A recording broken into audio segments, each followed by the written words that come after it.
ব্যক্তিগত সম্পত্তিৰ কাৰণে যুঁজিবলৈ অহা নাই।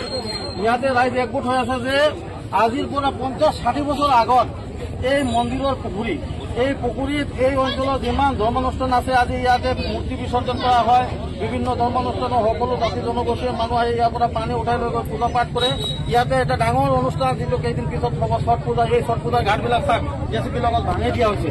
গতিকে এই পুখুৰীটো ৰাজহুৱা পুখুৰী, এই পুখুৰীখন তেখেতসকলে কাৰ অথৰিটি কিহৰ বাবে এইটো আজি তেখেতসকলে পানী কাটি ইয়াতে মাটি ফিলিং কৰিব বুলি তেখেতসকলে আহিছে। গতিকে এয়া আমি মৰ্মাহত হৈছো। যিটো কৈছে আজি সম্পূৰ্ণ কাৰ্বি আংলং স্তব্ধ হৈছে, এনেকৈ এটা কৰুণ ঘটনা হৈছে যাক আমি সকলোৱে মৰ্মাহত। এই সময়ত আমাৰ ইয়াৰ কেইজনমান মানুহ আহি আজি এই ৰাজহুৱা অনুষ্ঠান, যিটো আমি সনাতন ধৰ্মত আমি সকলোৱে জানো যে ৰাজহুৱা অনুষ্ঠান সুৰক্ষিত ৰখাৰ বাবে চৰকাৰে ইমান প্ৰচেষ্টা চলাইছে।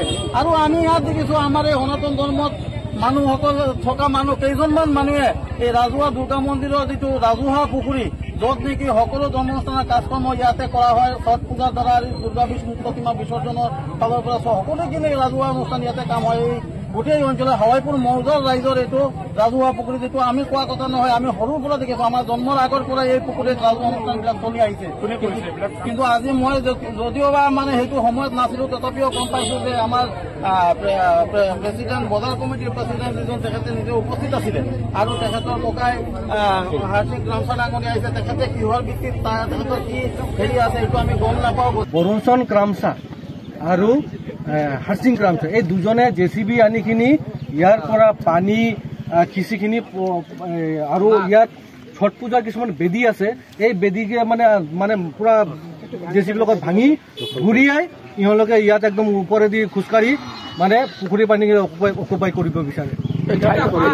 এই ঠাইখন হাৱাইপুৰ জিৰিম বাজাৰ হয়। এই পুখুৰীখন আজি 60 বছৰ পৰা ৰাইজৰ হয়, এইটো ব্যক্তিগত কাৰণ নহয়। ইহঁলোকে কৈ আছে সিদিনা ইহঁলোকে কৈ আছে বোলে এই মাটিটো নিত্যানন্দ কেম্পৰাই। নিত্যানন্দ যদি কেম্পৰাই থাকে, নিত্যানন্দ আহি অকুপাই কৰিব লাগিছিল। হাৰ্চিং ক্ৰামছা আৰু বৰুণচৰণ ক্ৰামছা কিয় আহি জেচিবি লৈখিনি দখল কৰিব বিচাৰিছে? কাৰণ ইহঁলোকৰ এটাই উদ্দেশ্য এই পুখুৰীটো দখল কৰা, ৰাজহুৱা প্ৰপাৰ্টি দখল কৰা। ইহঁলোকৰ CM বোলে ইহঁলোকৰ হাতত আছে, CM বোলে অৰ্ডাৰ দিয়ে, CM বোলে ইহঁলোকৰ মানুহ, এনেকুৱা ওচৰটো নি ৰাইজক চেলেঞ্জ কৰে। গতিকে মই আপোনালোকৰ তৰফ CM ছাৰক মই ক'ব বিচাৰিছো, কাৰণ হাৰ্চিং ক্ৰামছা আৰু এই আমাৰ নতুনকৈ ইয়াত বজাৰ প্ৰেচিডেণ্ট দিছে বৰুণচৰণ ক্ৰামছা, তেখেতৰ নেতৃত্বত, বৰুণচৰণ ক্ৰামছাৰ নেতৃত্বত এইকেইটা ঘটনা হৈ আছে। কাৰণ ইমান বছৰ ডিমাছা সম্প্ৰদায়ৰ পৰা আছিল, ইয়াৰ আগত কাৰ্বি সম্প্ৰদায়ৰ প্ৰেচিডেণ্ট আছিল বজাৰৰ, কিন্তু এনেকুৱা ইয়াত অন্যায় অত্যাচাৰ হোৱা নাছিল। এইবাৰ প্ৰথম তেখেতে প্ৰেচিডেণ্ট হৈ এইবিলাক মাটি দখল কৰা, মাটিৰ ৰাজহুৱা মাটি পাট্টা কৰিবৰ কাৰণে ইহঁলোকে চিন্তাধাৰা কৰি